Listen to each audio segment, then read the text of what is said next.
going on, y'all? Eastern Carolina Deer Dogs here, back at you with another video. We are on the club.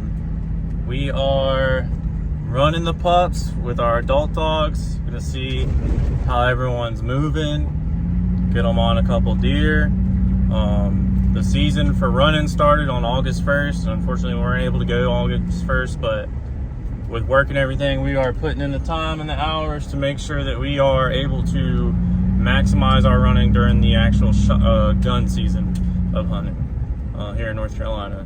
So stay tuned with us. We're gonna try to find us a hot track, maybe a crossing or something. Put these puppies on with these adult dogs. See if we can't get one going. Stay tuned.